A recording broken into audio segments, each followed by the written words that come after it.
If I had known what was waiting for us in those woods, I never would have left Alexandria. Sarah and I had planned the trip for weeks, a quiet weekend away, just the two of us in the mountains of West Virginia. That Friday, we packed up and pointed the car toward Big Bend, a remote bend in the south branch of the Potomac River. The drive was supposed to take about 2 hours and 45 minutes, and at first, everything felt fine. The weather was clear. The scenery got wilder the farther we drove from the city. We rolled the windows down and let the mountain air fill the car. We stopped a few times for pictures. Then we pulled into a small diner in Petersburg for lunch. Mom and pop place, real home-cooked food, and for a while, nothing felt wrong, nothing at all. We got gas, got back on the road, about an hour left to go. Then we turned off the two-lane road onto a single lane that carved through the mountains like a snake, pulling us deeper and deeper into the kind of place where, once the sun drops below the ridgeline, no one can hear you.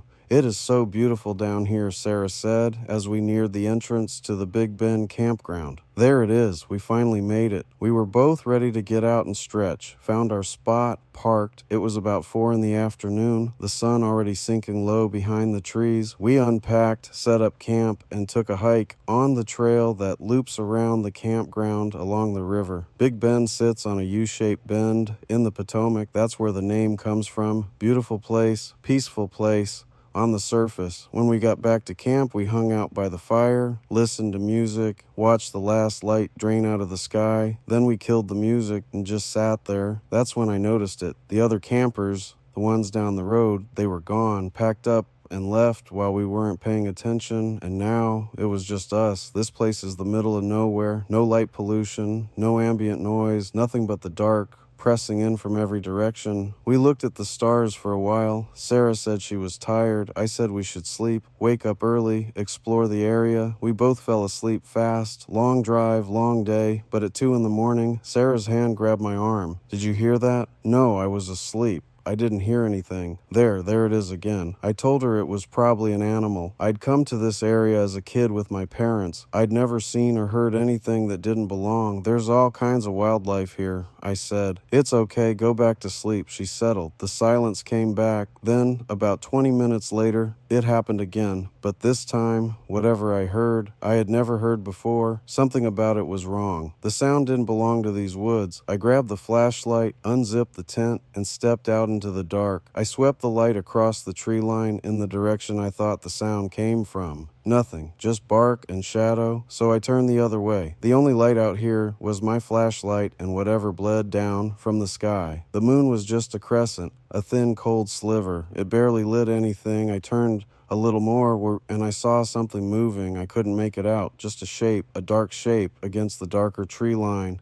I stepped closer, telling myself it was a deer, a raccoon, something normal, but as I got closer, something cold ran through me. Not the air, not the night, something worse. It looked like a person, standing there, not moving, just standing. My mind tried to reject it. It can't be a person. We're the only ones here. The closest house is 10 miles back down the road, and I hadn't heard a single vehicle since we arrived. Behind me, Sarah was crying, quietly, the kind of crying where you're too scared to make noise. I didn't know what to tell her, so I climbed back into the tent, zipped it shut, and said, "It was nothing. Let's just go back to sleep. I'm right here." We laid there in the dark. I told her it was fine. I told myself it was fine. After a while, her breathing slowed. She fell asleep. I didn't. I kept replaying it, that shape, the way it stood there, the way it didn't move. I couldn't be sure if it was a person or if my mind was filling in the gaps where the light couldn't reach. But something in my gut told me it was real. Then, after what felt like an hour of laying there in the silence, I heard someone yell, "Hey, get back here." My whole body went cold. I didn't move, didn't breathe. I just slowly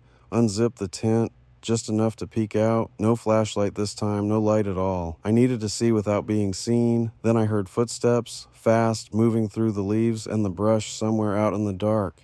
Getting closer, then farther, then nothing. Silence. The kind of silence that's louder than sound, the kind that sits on your chest and makes it hard to breathe. I zipped the tent shut as quietly as I could, laid back down, didn't hear anything else for a long time, and eventually, against every instinct I had, I fell asleep. Sarah didn't hear the voice, and thank God for that, because if she had, I don't think she would have ever come back to these woods. When morning came, the light felt different, safe, almost mocking. We got up, ate breakfast, and I walked down to the spot where I thought I had seen it. And there, lying in the dirt and the leaves, was a small shoe, just one, a child's shoe, sitting there like it had been placed or dropped or left behind in a hurry. I stared at it for a long time. I don't know if it had been there all weekend and I just never noticed, or if it wasn't there before and appeared sometime in the night. I didn't touch it. We went on with our day, finished the weekend, drove home, tried to forget. But a week later, Sarah called me. Her voice was shaking. "Look at your messages," she said. "Why? What's wrong?" I pulled up my phone. It was a news article. A girl had gone missing near Big Bend the same weekend we were there. She'd vanished. And a couple of days later, she was found, walking alone along a mountain road, barefoot, disoriented, alive, but barely. I sat there, staring at the screen, the words blurred. My stomach dropped through the floor. That voice in the woods. "Hey, get back here."